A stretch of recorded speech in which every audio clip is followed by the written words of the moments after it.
Dan 3 calon presiden dalam kontestasi pemilu 2024 telah mempersiapkan diri menghadapi debat nanti malam. Debat ini menjadi debat terakhir dari seluruh rangkaian debat di pemilu 2024 sekaligus penentu siapa calon presiden pilihan masyarakat. Namun sebelumnya kami akan sajikan informasi terkait debat ketiga Pilpres dan pengaruhnya terhadap elektabilitas para capres. Berikut informasinya.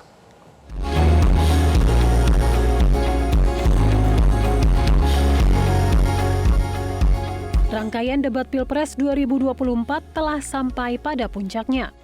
Debat kelima, di mana ketiga para calon presiden saling beradu gagasan, berlangsung hari ini, Minggu 4 Februari 2024. Pukul 7 malam nanti, langsung dari Gedung JCC Senayan, Jakarta, Anies Baswedan, Prabowo Subianto, dan Ganjar Pranowo akan bermanuver dalam tema debat yakni terkait isu pendidikan, kesehatan, ketenagakerjaan, kebudayaan, teknologi informasi, kesejahteraan sosial, dan inklusi. Ketiga deretan capres pun menyatakan diri siap menjalani debat pamungkas ini. Nggak ada yang khusus, karena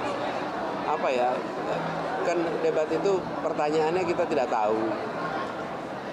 Hal aspek apa yang itu kami juga tidak tahu. Jadi tidak ada satu skenario yang bisa disiapkan. Ya nanti mengalir sambil kita mendengar pertanyaan, sambil pada waktu itu menformulasikan gagasan. Jadi setiap kali muncul pertanyaan, muncul aspek, ya diambil dari yang kita sudah pernah miliki. Karena itu nggak bisa dihafalkan, karena memang bukan hafalan. Saudara-saudara sekalian, saya ini sebetulnya dalam keadaan was-was karena tanggal 4 saya akan debat lagi. Debat terakhir, aku dikasih nilai 11 dari 100. Saudara-saudara sekalian, kalau anak-anak muda bersama saya tidak takut apapun. Ketika kita berdebat itu nggak bisa kita hanya bicara konsep tanpa melihat fakta yang ada di lapangan.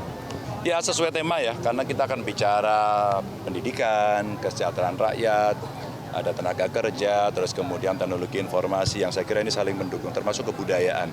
Maka bicara pendidikan kan termasuk kebudayaan. Nah nanti kita bicara tidak hanya pada skill saja kita bicara, tidak hanya mencetak tukang, tapi mencetak anak-anak yang berkarakter, punya budi pekerti luhur, dan gampang akses pendidikannya, termasuk untuk kelompok perempuan dan penyandang disabilitas, pasti juga akan menarik. Menjelang debat kelima malam nanti, kami ajak Anda kembali melihat hasil survei elektabilitas ketiga pasangan Capres-Cawapres pasca gelaran debat ketiga Pilpres 2024.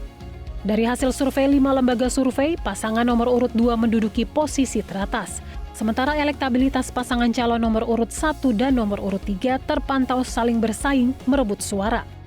Terkait tren percakapan, tampak Anies mengalami tren kenaikan volume percakapan yang paling tinggi dari awal sampai akhir, terutama saat Anies menyampaikan sejumlah pernyataan tajam untuk Prabowo. Sementara itu, tren percakapan Prabowo dan Ganjar cenderung mengalami fluktuasi.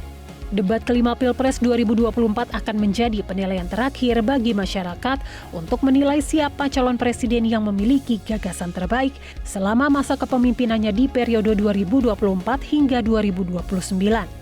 Meskipun rangkaian debat kelima menjadi debat terakhir, namun masih ada waktu bagi masyarakat untuk memilah dan memilih hingga masa kampanye terakhir yang jatuh pada 10 Februari 2024 sebelum memasuki masa tenang pada 11 hingga 13 Februari 2024. Tak lupa kami ajak Anda untuk datang ke TPS pada 14 Februari 2024 mendatang dan gunakan hak pilih Anda dengan bijak serta pilih calon pemimpin dengan hati nurani. Dari Jakarta, Tim Liputan Metro TV. Jelajahi cara baru mendapatkan informasi. Download Metro TV Extend sekarang.